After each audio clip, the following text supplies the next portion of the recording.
Hi, I'm Rachel, and you're listening to A Love Note. If you romanticize the power of man and you believe people are more powerful than they think, this story is for you. This is Manifest Destiny.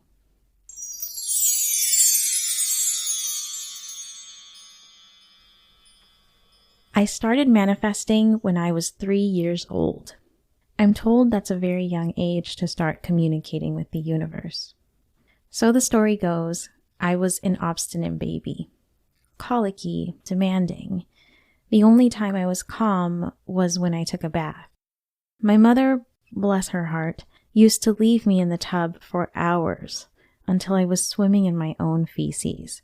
She'd rinse me off and put me to bed. I would fall asleep, sedate and mellow after a nice long bath, only to wake up screaming in the morning. One day, my mother missed our usual bath time. Something about taking me to visit relatives or the doctor or whatever.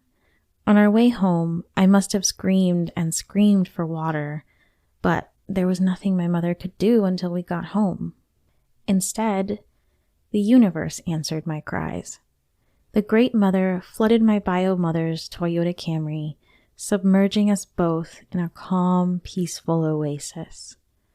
My poor bio mother was so shocked. She lost control and swerved into a telephone pole. Died on impact. 2 days later, my father signed me over to the Institute. Haven't seen him since. The Harvey Weber Institute for Gifted Youth isn't so bad. Like any other school, we learn math, literature, history, science, plus supplementary courses like ethics, meditation, tai chi, and self-discipline. The teachers are wary of the students, but that just means they don't mess with us. They lecture, grade us, then run along home at the first chance. The campus is big enough to have a playground for the kiddos and miles of forested hiking trails within the fences. Boarders get 3 square meals a day and time off campus on the weekends for good behavior. Only a privileged few are allowed to live off campus. Now that I'm 18, I get a room to myself and an ensuite bathroom with a tub. Next year, the Institute will find a job for me and let me live off campus, as long as I keep my head down and stay off the radar.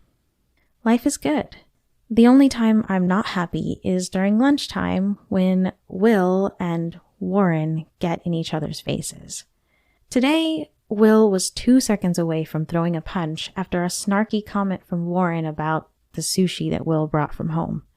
Instead of letting it go, like I asked him to, Will paused on the way to our table by the windows and turned back to Warren.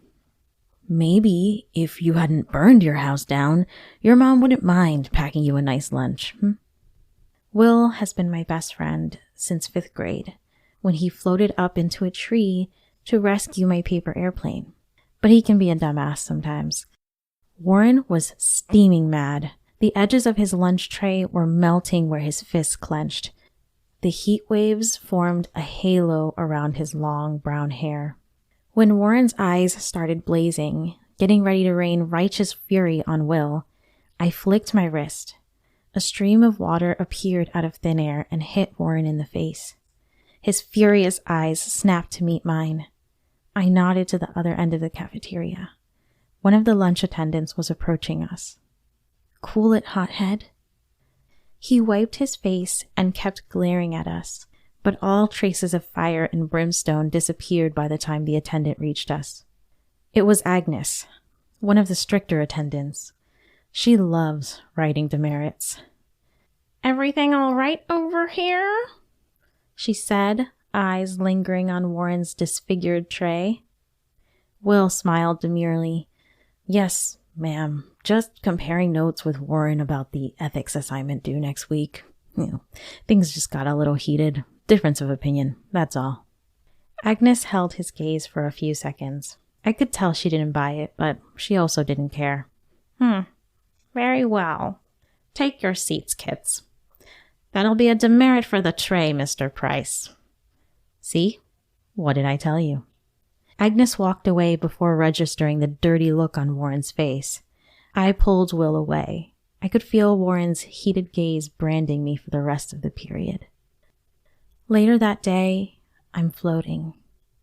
Don't tell anyone, but sometimes I sneak down to the communal pool after curfew to bask in solitude with my element. I lay in it for so long, it feels like the borders between my physical body and the water evaporate. The Great Mother lulls me into serenity. I forget my worries for a bit. The fear, the demands, they can't touch me here. I'm just another star in the universe's constellation of bodies and beings.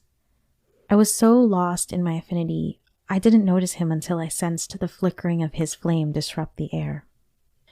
Treading water, I turned to the entrance of the room.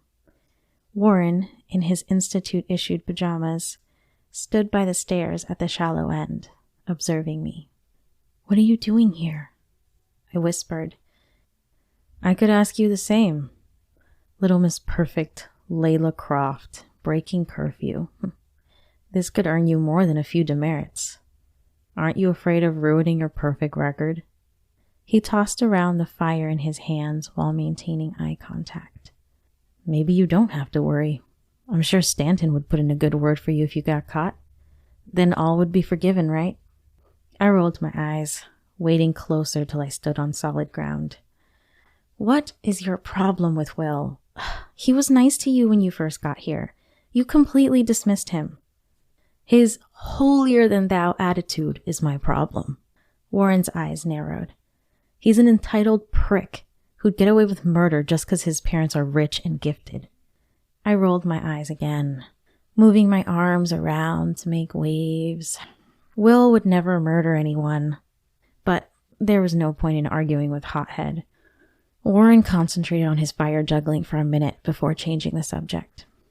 "Hey, want to see something cool?" Before I could respond, Warren's arms caught on fire. First, deep amber flames climbed up his arms, stopping at his biceps. The peaks faded into a light orange, then into a pure white with a faint yellow core. The fire singed his short sleeves but didn't burn him. With his blazing arms raised at his sides, Warren stepped into the pool. I tensed as his burning limbs reached the surface of the water. Instead of extinguishing the flames, the water enveloped them. The deeper and deeper he got, the brighter the flames.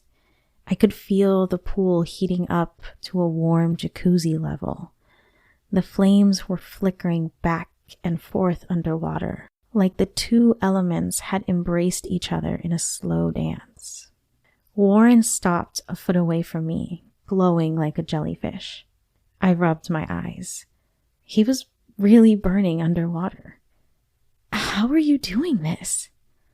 As impossible as manifesting seems at first, there are rules. Every child has the potential to manifest. They usually start between the ages of 5 and 10.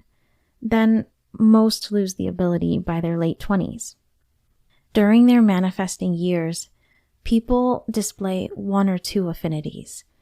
The theory is that a powerful manifester could truly control and create anything in nature, but that hasn't happened yet. At most, I'd seen kids with a connection to 2 complementary elements, like someone with an affinity for wind and air who could also build a small fire, or someone with an affinity for water, like me, who could create air bubbles underwater. I'd never seen anyone who could merge and manipulate 2 opposing elements like fire and water. Warren's voice was clipped, still concentrating on maintaining his fire. "I was messing around a few days ago. This is the safest place to practice. The flame has to be really hot, or it won't last more than a few seconds." "This is amazing," I whispered in awe. This moment felt sacred. The Great Mother must be showing off again. "Great Mother." Warren raised a brow with a quirk of his lips. "That's cute. Do I get any credit for this?" I ignored him and stepped closer to the light, bringing my hand up to make contact with his. A hush fell over both of us as our palms connected. The intense heat suffused me, crawling up my arm into my soul. It didn't burn me. I knew it wouldn't. Before either of us could break the silence, footsteps echoed just outside the pool room. Warren extinguished his flames and pulled us to the side. I was wedged between the side of the pool and Warren's lean body. The footsteps got louder as they entered the room. I ducked but kept my head peeking up out of the water. Warren glanced over the edge of the pool just as a flashlight shone his way. "Who's there?" came a stern voice. It must be one of the night patrolmen, here to protect us from intruders. Instead of trying to hide, Warren leaned over the side of the pool, keeping his body between me and the guard. "Hey, just out for a swim. Didn't realize it got so late." "Nice try, kid. You know the rules. Come on, I'll escort you to your bed. Principal Myers will deal with you in the morning." "All right, fine, you got me." Warren held a hand in front of his eyes. "But can you point the light away from my face? You're blinding me, man." The light swooped away. He pulled himself out, his body grazing my arm. Warren distracted the patrolman with a joke about the size of his flashlight. He never mentioned me, cowering inside the pool.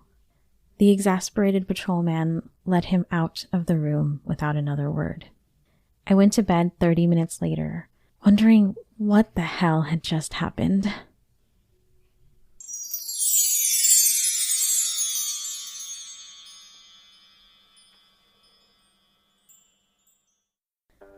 Thank you for listening to this love note. You can find the written version of this note through the link in the show notes at rrondon.com.